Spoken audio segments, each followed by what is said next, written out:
Boa tarde, alunos. Hoje a gente vai dar início ao capítulo 3, né? Que o tema é Amor e Poesia.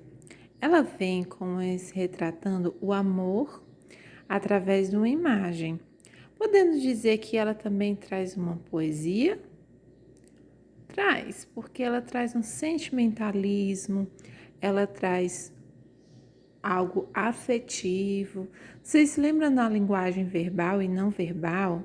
Linguagem verbal é aquela que é uma comunicação feita por palavras, e linguagem não verbal é aquela comunicação feita por imagens.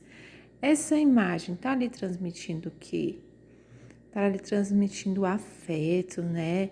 Está transmitindo sentimento de amor. Então, essa imagem passa alguma comunicação. Então, ela pode trazer o sentimentalismo, que é algo feito pela poesia, diferente do que é um poema. Poema, a gente sabe que são aqueles textos escritos em versos e não em prosa, né? Poesia não quer dizer que é um.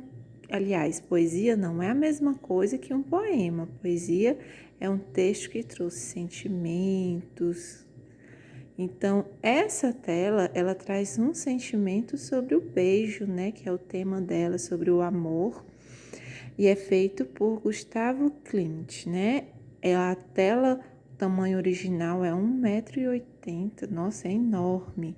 Então, assim, vejam quanto detalhes tem essa tela, né? Ela é formada por vários desenhos juntos que vão fazendo a mulher e o homem deitados e ele beijando sobre o rosto dela, né? É uma tela muito bonita e muito conhecida.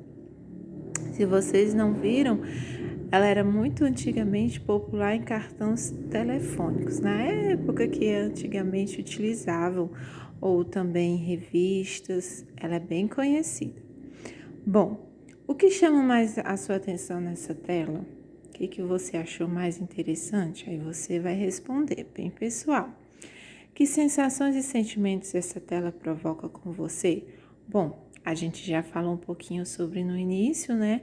Mas você se baseia naquilo que você entendeu, né? Vamos agora para a segunda questão. Os itens a seguir podem ou não se referir à tela beijo de Klimt. Transcreva apenas aquelas que pertinentes a essa pintura. Bom, ela não é uma violência, ela é romântica, ela traz flores e cores viçosas. Desculpa, aqui as flores, né? Não sei se dá dando, pronto, vocês viram aí. Ela tem presença de tons escuros que representam dor? Não, ninguém está aqui representando nenhuma dor, né? Remete à atmosfera de um sonho? Sim. Às vezes, num sonho, a gente acaba sonhando coisas boas, né? E isso dá uma sensação de coisas boas. E vamos lá, na G, representação de elementos da natureza misturada ao humano, sim, né? A gente percebe que foram vários fragmentos de várias coisas que foram formando o corpo deles. Então, realmente, é isso que vai os tornando humano. Predominância nos tons dourados e amarelos? Sim. Predominância azulado, esverdeado? Não. Tem detalhes, né, gente? Então, quais são? B, C, E, G e H. Bom, abaixo tem aqui, ó. Você gostou da tela? Qual que adjetivo você caracteriza essa obra de Klimt? Bom, eu caracterizaria a obra em relação à paixão. Ela parece estar apaixonada, né? Eles parecem estar muito bem, ele também apaixonados. E iria ser, mas vocês coloquem aquilo que vocês colocariam dentro do conteúdo que vocês entenderam. Bom, aqui a biografia um pouquinho sobre o autor, que vocês, se não leram, devem ler, tá certo? E agora a gente vai dar início à nossa prática de leitura. Olha, a primeira namorada, tão alta que o beijo não a alcançava, o pescoço não a alcançava, nem mesmo a voz a alcançava. Era quilômetros de silêncio. Luzia na janela do Sobradão. Gente, esse é o poema de Carlos Drummond de Andrade, tá certo? Um grande poeta da nossa literatura brasileira. Também traz aqui um pouco sobre a biografia dele, que vocês também devem ler. Ele é muito famoso porque ele é um dos grandes poetas sobre o amor. E aqui tem algumas principais obras deles, tá certo? Se alguém... E além de poemas, ele também fez contos e crônicas também. Gente, olha, se vocês tiverem interesse ou quiserem ter, aliás, além do interesse, a curiosidade para saber mais um pouquinho, procurem livros sobre os poemas deles, é bem interessante, tá certo? Vamos lá. Primeira questão, de quantos versos e de quantas estrofes se compõe o poema lido? A gente vai precisar contar, né? Vamos lá. A estrofe, ela é identificada pelo espaço que são dados, então a gente vê que tem 2, e versos 1, 2, 3, 4, 5, 6. Então foram 2 estrofes e 6 versos, tá certo? Segunda questão, considerando a escrita do poema no espaço da folha, responda: de que modo ele difere de um texto em prosa? O poema se organiza em parágrafos, mais em versos e estrofes que não seguem uma coordenação espacial fixa, tá certo?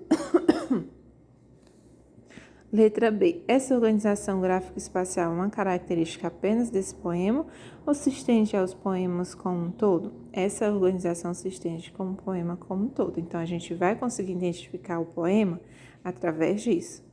Poema, ele não é escrito em prosa, que é aqueles textos normais que a gente costuma, dos contos, que a gente costuma ver, né?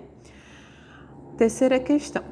Órion é uma constelação das estrelas brilhantes e visíveis. Com base nessa definição, responda.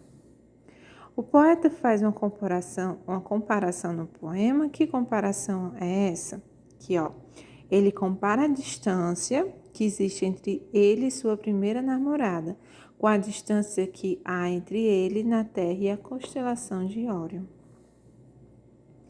B. O termo Luzia pode ser interpretado de 2 maneiras diferentes no poema. Quais são elas? No poema, Luzia pode ser o nome da namorada, um substantivo próprio ou um pretérito perfeito do verbo luzir, isto é, brilhar. Então, a Luzia, aqui no termo do poema, ele poderia estar sendo direcionado tanto a um verbo quanto ao próprio nome da namorada, né? Letra C. Interprete o seguinte verso. Luzia na janela do Sobradão. Luzia na janela de Sobradão. Há uma sobreposição de significados. Luzia que estava na janela do Sobradão. Poderia a gente imaginar que a namorada estava lá sobre a janela. Brilhava como Órion, como uma estrela. Luzia brilhava na janela. Então, poderia estar direcionado à estrela também, dizendo que a forma como ela brilhava, né? O que você compreendeu do verso era quilômetros de silêncio? O que você acha? Ela é uma resposta pessoal, mas aqui há uma sugestão, tá certo? Então, dentro do que você colocou, deixe como você achou, tá?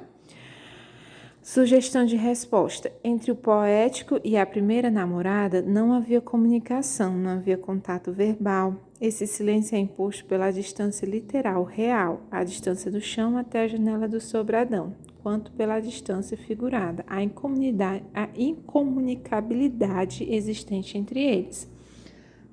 Então, ele fala aqui, no caso, que não havia apenas a distância física dele ao sobrado onde ela estava, mas sim a distância de comunicação, que também afasta as pessoas, né?